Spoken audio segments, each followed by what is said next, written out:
Hello guys and welcome. I am Ahmed Adel and this is Cost Engineering Professional, and in this video we will be discussing 9 secrets to become an unmatchable quantity surveyors. If this is your first time guys visiting our channel, please consider subscribing to the channel, turning on notifications, comment, like, share, show us love guys because we love you so much. And with this, let's get into the video.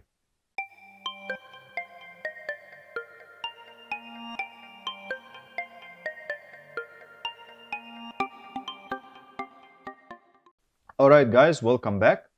Now, what this video is about. This video is about 9 secrets or 9 knowledge areas that you should master in order to become a very good quantity surveyor and secure a good position in a company. And most of the people are asking why some of the quantity surveyors are getting $1,000 salary or even less, and some others are getting $5,000 and $10,000 and $20,000 salary, while both of them are having the same designation or job title, which is quantity surveyor. And in this video, I'll be showing you exactly why and what are the skills that you need to acquire in order to be a successful and strong quantity surveyor. So let's start. The first secret or the first skill or knowledge area is learn how to measure quantities from the drawings. And wait, before you close this video and say this guy is saying or speaking about nonsense, just think about it for a while. The designation is called quantity surveyor. You should be able to measure quantities, guys. So first of all, decide which takeoff tool are you going to use, because if you are still using AutoCAD until now, with all respect to AutoCAD, AutoCAD is not a takeoff tool or a takeoff software. AutoCAD is a drafting software, okay? So you need to choose a takeoff tool like PlanSwift or CostX or Bluebeam or anything, something that gives you the power to be very fast and very accurate when it comes to quantity takeoff and measuring the quantities from drawings. Okay, so this is a very important part. The part number 2 is learn how to measure each item in the BOQ. Now you have a project, and how many items do we have in the project? So much, guys, so many items. Some of them are measured, which will take us to point number 3. Some of them are measured in numbers, linear meters, square meters, cubic meters, item, provisional sum, and all this. You need to know how to measure the item from the drawing and what is the unit of measurement of each item in the project. So this is the first secret. Learn how to measure quantities from drawing. Work seriously on that, guys. If you take like one day to like quantify a 1 million job or 500,000 let's say dollars job, then like you need to understand very fast that you lack something here and you need to improve here in this area. Okay, secret number 2, learn how to develop project scope and how to prepare a BOQ. And what does that mean? Now, someone can come and throw some drawings at you and say, please give me the estimate, give me the price of the project, or give me at least a quantified BOQ. But you shouldn't be asking him what are the items that I should measure. You should know, you should tell people that in order for these drawings to become something real, in order to execute these drawings, we will do 1, 2, 3, 4, 5 items, whatever items are there, and this is how you define the scope of the project, and you go and measure each of these items in the proper unit of measurement that this item should be measured in. So the first thing we can say here is that you need to know the BOQ divisions. The BOQ has many divisions, guys, and if the nature of project is similar, so a BOQ from a previous project might be very helpful to you. You can just follow the same, but you need to be careful. If there are some missing items, you need to add them to this BOQ. But it will be starting from the preliminaries. Then you will have the site works, concrete works, masonry works, metal works, wood works, thermal moisture protection, finishes, doors and windows, external works, mechanical, electrical, and provisional sums, and all these stuff, accessories. So you need to know, first of all, the BOQ divisions. Then inside each division, guys, you need to understand what are the items that will come inside each of these divisions so that you can measure them and don't miss any items. Point number 3 here, read the drawings carefully and don't miss any items in the BOQ. We discussed this. Now imagine you have done a BOQ and maybe you did the cost estimation or someone else did the cost estimation, and you just followed the BOQ that you prepared, or the cost estimator followed the BOQ that you just prepared, and one item is missing there. So simply, it will not be priced. It will not be priced. So if your contract is lump sum, you will execute this item from your pocket. So this is a very important part here, guys. Read the drawings carefully, identify the scope of work carefully, and add each and every item to the BOQ. And some of the tenders, when the tender documents are issued to you as a contracting company, one of the contract documents is BOQ, and most of the time it will be quantified BOQ, or maybe only BOQ, and you need to put the quantities, rates, and amounts. If one item is missing there, it will not be priced, and if the contract is lump sum, you will execute it from your pocket. Be very careful about this, guys. This is so much important. Point number 4 here is to learn about prime cost items, and point number 5 is to learn about provisional sum items. So the PC item and the PC and the PS, let's start with the PC. For example, let's speak about supply of flooring tiles. This is a lump sum item. It's an item inside your BOQ, which is part of your lump sum contract. But what is the supply rate of the tile? There should be a selection. The client or the project owner should select this specific item. So select means what? He needs to go and choose the model number from the specific supplier or the specific vendor. So such information will not be available at the time of making the tender. So some PC rate should be there, like let's say 10, 20, 30, whatever currency you are using per square meter for the supply only of this material. But installation of this material and all the associated materials that will be required, for example, in the case of tiles, so you will need sand, you will need cement, mortar, and you will need grouting, spacers. All these things are included in your rate, but a part of your rate is the PC, or the supply rate of the tiles. So just read about the PC items, guys. Understand how to deal with them. What is a PC adjustment, so that you can deal with them later on when the project starts or during the execution of the project. And we will be discussing this in a moment. Now, provisional sum items. Some items will be a provisional sum when there is some kind of uncertainty about the item. Let's say the elevators, for example, or the swimming pool. You will just keep an amount of, let's say, 100,000 or whatever currency you're using. You will just keep an amount to execute this item. But maybe there is no design for the swimming pool yet. Maybe there is no design for the elevator yet, whatever the provisional sum item. And there will be some additional item to the rate that you will specify for the provisional sum. And this will be a percentage from the amount of the provisional sum. And this percentage will be for the contractor attendance, overheads, and profits. So we need to know what is PC and what is PS. We don't need to miss anything in the BOQ, guys. We need to understand each item in the BOQ. We need to know the BOQ divisions in order to be able to do the knowledge area, or the secret number 2, which is develop project scope and how to prepare a BOQ. Okay. Secret number 3, learn detailed cost estimation. And actually, guys, this is where you start becoming more experienced, more expert in what you are doing. When you leave the level of being only a quantity surveyor who will be only doing the takeoffs, busy with what is the quantity, unit of measurement, BOQ, this is where you start to enhance your skills, develop, grow up a little bit, and become a cost estimator. So first of all, you need to understand the difference between cost and the price. If I am a contractor, guys, if I am going to execute some item, of course I will encounter some costs to execute this item. So these are my costs. But how much I will sell this to my client, this will be my price. But the price that I am giving to my client is his cost. So the difference between cost and the price has to be very well understood when we are talking about detailed cost estimate. Number 2, the basis of estimate.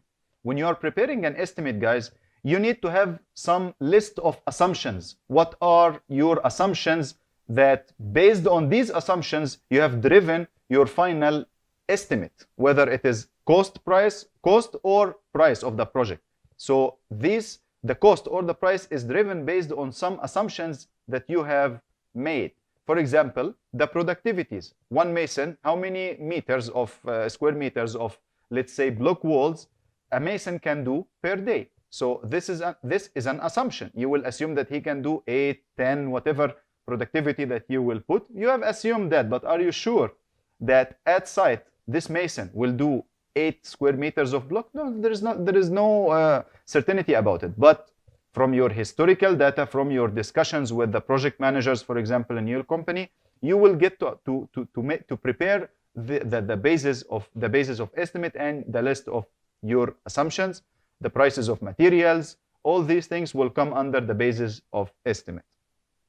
Now, rate breakdown analysis, which will take us to the cost elements, guys. The cost elements we have for each and every item in the BOQ. We have a material cost, we have equipment or tools cost, we have manpower, and we have also subcontractor cost. So cost elements for each and every item in the BOQ is a very important knowledge area that we should know when we are doing a detailed cost estimation. Then the allowances and the margins are things that are added to your cost estimate at the end. You will estimate the cost, then you will allow for the things that you have not allowed for while you were doing the cost estimate, and you will add the margins to your estimate to come up with your price. And this is very much linked to the item number 1 here. Learn the difference between cost and price. So the margins are contingencies, overheads, and profit. Okay, knowledge area number 4 or secret number 4, learn about contracts. And we have 2 points here actually. The first one is the pre-contract works.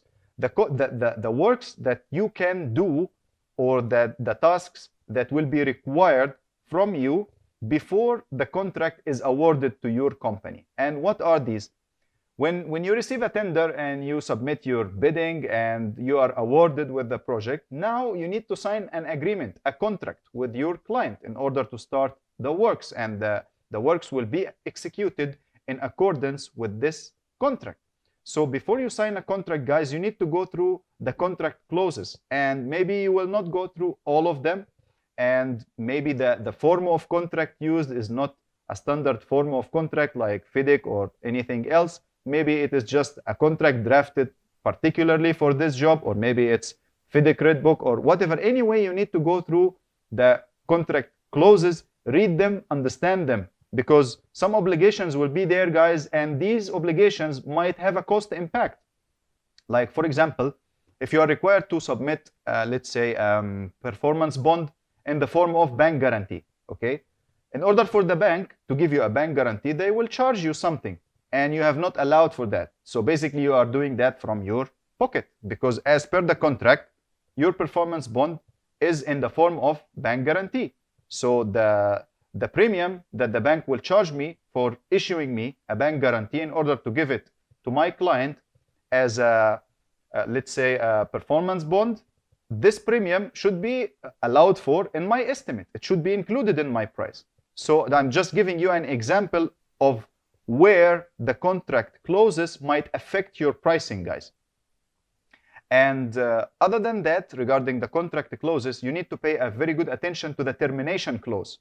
How the client can terminate this contract. You need to be very much aware of the situation or the cases that you are giving to your client, that in these cases, the client has the opportunity, or he can terminate the contract. And you need to read them very well and be very much aware about what is there, so that you know your rights and you know what is for you, what is on you. And we need also to look at the terms of payment. Is there any advance payment? What is the percentage of advance payment? Here, this is the performance bond that we discussed just now. And regarding the terms of payment also, is there is an advance payment? What is the percentage of the advance payment? They are giving to give an advance payment against what? Is it against a security check, or again another bank guarantee that I have to allow for its premium in my, let's say, in my price or something? And then how they will recover this advance payment. And here we need to also look at the retention, okay? what is the percentage of the retention, and when the retention will be released. Most of the time, they put 10% and they release 5% upon completion and 5% after 1 year, which is end of defect liability period. So you need to be looking at this as well. And again, regarding the contract clauses that we should pay close attention to, you might consider looking into the dispute resolution, how if in case of dispute, how it will be resolved. Is it due, is it in courts, or is it like alternative dispute resolution like arbitration? How the contract speaks, or what will be done in case of dispute as per the dispute resolution clause. So these things, they are not very detailed. You don't need to be a contract manager in order to do that, guys. These are very simple things and they just need some practice. So this is a very important skill that you should have in order to be a wonderful quantity surveyor. So let's go to point number 5 now. Learn about contracts, but post-contract works. Now, you have quantified the project, you have priced the project, you have reviewed the contract, you have signed a contract, and now the project is ongoing. You will execute the works now. So as a quantity surveyor, what you should be able to do, what are the knowledge areas, what are the things that you should know while the project is ongoing? You need to know how to do the payments. And payments, you need to know how to do your payments, how to prepare your payment application to your client in order for him to certify your payments. And you need also to review and certify the payments of your subcontractors to you. So the payments is a very important part. And actually, the majority of the quantity surveyors are working in the payments like 90% of the time. And this is where I say wrong, guys, wrong. A quantity surveyor need to know all these things, not only payments where you sit on an Excel sheet, previous current total, and that's it. I am a quantity surveyor. No. This is, if you want to grow, you need to like leave that, guys. Payments are important, I understand, but it is not the only thing that a quantity surveyor is made for. No, quantity surveying is much more bigger than that. Second and third points, variations and claims, like both of them somehow connected, but the variations is when there is some additional works or some cost saving from your contract. So you need to refer back to your contract, what your contract says, and how these deductions or additions will be made. Such actually, when we were discussing the pre-contract works, I should have said this. You should also check the clause of variation and the PC and PS adjustments, how these should be made before you enter into an agreement. But since you are already in agreement now, so you will do the variations and the claims as per the contract. Actually, claims will have some part which is more related to planning engineering and not quantity surveying, which is time delay analysis and this stuff. But if the planner will prepare the delay analysis, at least you can like refer to your rights as per the contract and assist the claim consultancy or whoever you will hire to do this, or maybe even you will do it yourself. This will be your part related to claims. Then other cost-related tasks where the project manager will be asking you, tell me how much is the cost of manpower of the project of a specific item till date, and how much did we price for that? He might ask you to calculate the quantity to order some tiles or some block or so concrete or steel bar bending schedule. All these things, guys, are responsibilities of a quantity surveyor, and you should be very much aware about these things in order to be able to work in a project in post-contract. Okay, so that's it about item number 5. Sure, there are so many things that you can do while you are on a project full-time, but I just wanted to highlight these very important points, and this is knowledge area or secret number 5. Now, going to secret number 6, learn about procurement. And some of you guys have been watching me for a while, and I speak about quantity surveying, cost estimation, cost engineering, and this stuff. And so many people ask me like, what is your current rule, or what are you doing now, guys? Actually, guys, my full-time job now is about procurement.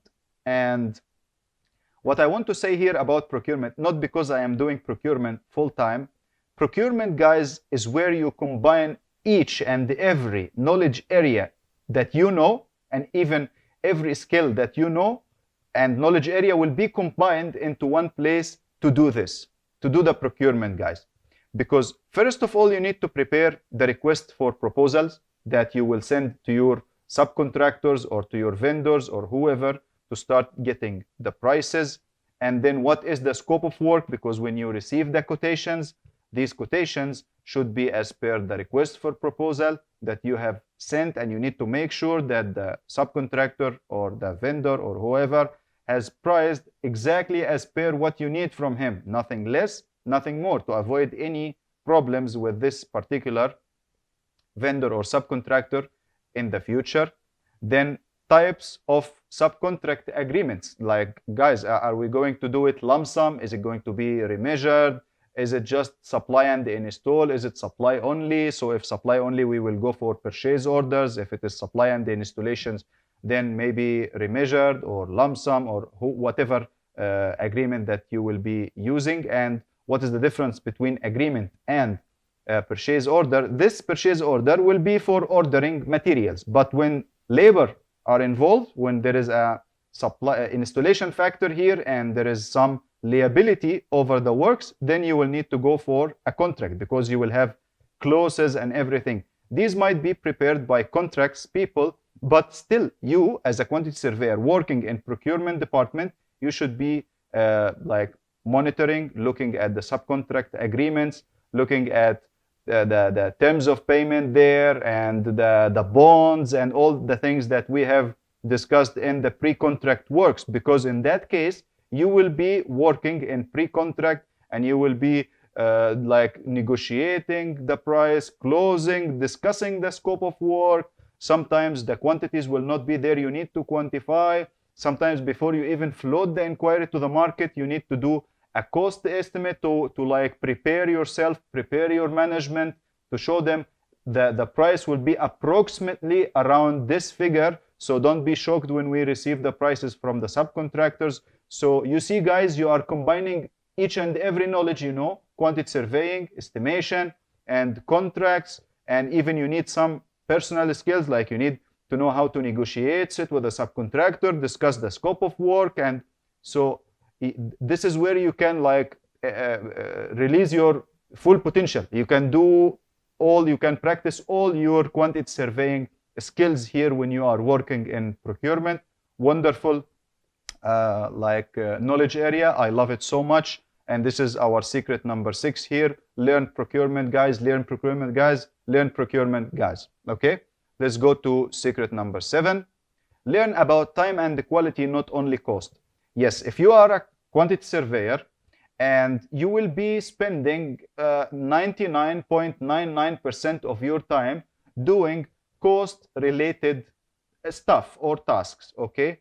This is where you start becoming like, I don't know how to describe it, but you need to start going out of the cost area and start like entering the time and the quality areas as well. Why? Because time and the quality, guys, both of these things, they have cost, okay? So if you are completely ignoring these two parts and what are the like impacts that can happen due to time and the quality, you need to understand what is the impacts of time and the quality on your cost. If the project delays, if a subcontractor delays the works, if a vendor delays the delivery, what will be the cost impact in that case, so you can make a choice or you can take a decision or help your management to take a decision. So in order to do that, you don't need to be a planning engineer, but you need to have a good understanding, a good knowledge about planning and the scheduling, about the relationships between the activities, finish to start, start to start, start to finish, finish to start, and all these things. You need to know what is a cash flow, how to distribute your BOQ over a time schedule and get your S-curve and all these things. This is a skill that you should have, of course. Difference between quality and the grade. Some subcontractor will come to you, especially when you are doing the procurement, and he will say, our price is high because we have high quality. And you will tell him, actually, what is the definition of quality? Quality is the degree of conformance to project specifications. So I am not asking you to give me something extra. You are actually, your price is high, not because you have a higher quality product, it's a higher grade product, which I have not asked for. Please follow the project specifications. So you need to know what is the difference between quality and the grade in order to be able to negotiate better, and in order to only not focus on cost. We have some other things that we should be looking into. Now, what is the cost of quality, cost of conformance, cost of non-conformance? Such things you should be able to calculate. And the definition of quality we just said, which is the conformance, the degree of conformance to project requirements or specifications or whatever. If I need a Toyota Corolla and someone gives me Toyota Corolla, that's very good. But if he comes and tries to give me very expensive Mercedes, then he is giving me a higher grade. I didn't ask for that. The Corolla is a good quality product for me because this is what I have asked for actually. So it's just like that, guys. Now, secret number 8, learn cost control and earned value management. And what is cost control, guys? You will have your internal cash flow and you just need to monitor every month, are we meeting this or not? And what is the earned value, which is the percentage of work completed? The earned value metrics, which we have a video here on our channel. Maybe I link it somewhere here around the video, where we have discussed this, on actually all of these in deep detail. It's like a 50 minutes video. So I leave a link just to not make this video very long. But cost control, earned value, extremely important. You will be the QS who is in the project. They will not hire a cost engineer and the quantity surveyor and the planning engineer. This will be too much costs to load on one project. So the majority of the time, the cost control tasks will be dropped on the quantity surveyor. And in my opinion, as a good quantity surveyor, you should be able to do that. Now, the last one, secret number 9.